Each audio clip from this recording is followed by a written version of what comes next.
before that like you don't believe that systemic racism exists or like people aren't being oppressed. So quick little overview. My mom and my dad came to this country legally. They were both, you know, like they did the whole process. They had to get like their visa, whatever. My mom started her own company and now she's like a very successful businesswoman. Wow. So good for her. And even though she is very successful and like, you know, she has an education back from Pakistan, all of those things, there are still instances because she works in the construction industry and a lot of people there are like straight white men. They end up just kind of discriminating her, disrespecting her, not being kind, using very like derogatory statements about her, like about the way she dresses, her hijab, all that, because she wears very like modest clothing.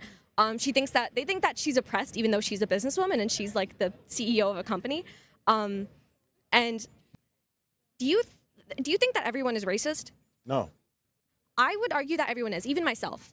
And if you have ever read the book Native Son by Richard Wright, it's Can you explain racist to me so I can make sure we're on the same having page? some sense of bias or some sense of negativity. It's not. It doesn't necessarily have to be kind of acted out. Are you saying prejudice or racist? I think they both go hand in hand. I think it's one or the other. It doesn't need to be. I'm saying, do you think you're racist or you think you're more prejudiced? I don't know. Maybe I am racist. Maybe I'm prejudiced. Personally, I think I just have a little bit of prejudice, but I think everyone does. No, I agree with you on that. I think everyone has prejudice to a certain degree. Sure. Some good, some bad, whatever. But racism, I don't think everybody's racist.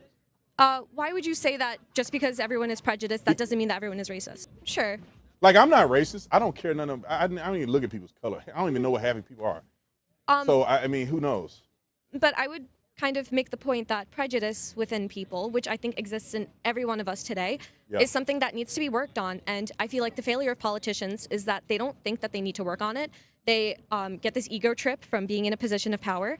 And then when they have like fanboys and, you know, like fangirls telling them like, oh my God, I love this person is great. Like we love whatever. Like I think that exists with Kamala and also with Trump. Do you think your mom was prejudiced? Yeah, of course. Oh my God. 100%. Do you think her prejudice had something to do with the way she was treated? What do you mean? So she's prejudiced, right? Uh-huh. And so she had conflict with certain people. Do you think any of those conflicts had anything to do with her prejudice against them? No, not at all. She's a very So polite woman. So do you think that any of their prejudice had anything to do with the way they treated her? What do you mean? So the people who had a conflict with your mom, do you Like think they were prejudiced? subcontractors and stuff? Yeah. Oh yeah, 100%. Do you think their prejudice affected the way they treated her? Yes. So how do you think that their prejudice, everybody's prejudice, how does their prejudice affect her, but her prejudice don't affect them? It's Or just affect the way she's treated or way she treat them?